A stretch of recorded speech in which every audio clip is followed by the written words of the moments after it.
তে বন্ধু-বান্ধৱীসকল আজিৰ এই ভিডিঅ'টো বিশেষভাৱে এৰিয়াৰে যেনেকি ৰিজাল্ট প্ৰকাশ কৰিবলৈ গৈ আছে তাৰ ওপৰত হ'বলৈ গৈ আছে। লগতে বন্ধু-বান্ধৱীসকল আপোনালোকক জনাই থওঁ যিসকল নেকি এইবাৰ এৰিয়াৰ এক্সাম দিছে তেওঁলোকৰ কাৰণে আজিৰ এই ভিডিঅ'টো এটা বিশেষ গুৰুত্বপূৰ্ণ আৰু এটা ইম্পৰ্টেন্ট ভিডিঅ' হ'বলৈ গৈ আছে, কিয়নো আপোনালোকে গম পায় যে 7 তাৰিখৰ আগতে আপোনালোকৰ এৰিয়াৰ ৰিজাল্টখন মুকলি কৰা হ'ব।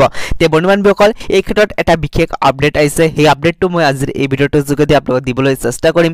আপোনালোকে ভিডিঅ'টো আৰম্ভণিৰ পৰা শেষলৈ চাই থাকিব। চেনেলটো যদি প্ৰথমবাৰকে ভিজিট কৰিছে তেতিয়াহ'লে চেনেলটো নিশ্চয়কৈ সাবস্ক্ৰাইব কৰি দিব আৰু কাষত দিয়া বেল আইকনটো প্ৰেছ কৰিবলৈ কিন্তু নাপাহৰিব। তাহক ভিডিঅ'টো আৰম্ভ কৰো। তে চাওক মৰমৰ বন্ধু-বান্ধৱীসকল, এতিয়া আপোনালোকে যিহেতু ৰিজাল্টৰ কাৰণে অপেক্ষা কৰি আছে, কিন্তু ৰিজাল্টক অপেক্ষা কৰাৰ আগতে মই আপোনালোকক কিছুমান ডিটেইলছ জনাই থওঁ। তে চাওক বন্ধুসকল, এইটো যোনটো আপোনালোকৰ এডিআৰই ফালৰ পৰা গ্ৰেড 3 আৰু গ্ৰেড 4 পদ মুকলি কৰাইছিল। ইয়াতে আপোনালোকৰ টোটেল পদ আছিল 12,600টা আৰু আপোনালোকৰ ইয়াতে টোটেল কেণ্ডিডেটে কোৱালিফাই কৰিব আপোনালোকৰ প্ৰায় 25,000 মান। তে বন্ধু-বান্ধৱীসকল, আপোনালোকে যিসকলে নেকি ভাবি আছে যে আপোনালোকে এইখন কোৱালিফাই কৰিব তেওঁলোকক মই জনাই থওঁ যে এটা পদৰ কাৰণে দুজনকৈ মতা হ'ব। যিহেতু আপোনালোকে গম পাইছে ইতিমধ্যে আপডেটটো আহিছে যে এটা পোষ্টৰ কাৰণে দুজনকৈ কেণ্ডিডেটক ইয়াতে মতা হ'ব ভাইবাৰ কাৰণে, আৰু যেতিয়া নেকি ভাইবাৰ বা স্কিল টেষ্ট অনুষ্ঠিত কৰা হ'ব তাৰ পিছতে আপোনালোকৰ ফাইনেল মেৰিট লিষ্টখন প্ৰকাশ পাব।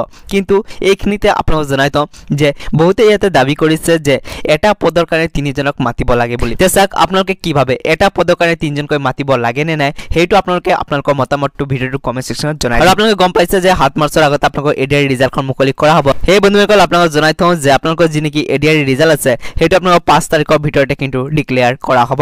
আৰু যেতিয়া নেকি ডিক্লেয়াৰ কৰা হয় আৰু যদি আপোনালোকে সকলো কাগজৰ ৰিজাল্টখন চাব বিচাৰে তেতিয়াহ'লে কিন্তু আমাৰ এই চেনেলটো সাবস্ক্ৰাইব কৰি দিব আৰু কাষত দিয়া বেল আইকনটো প্ৰেছ কৰিবলৈ নাপাহৰিব। তাক আজিৰ এই ভিডিঅ'টো ইয়াতে সমাপ্ত কৰো।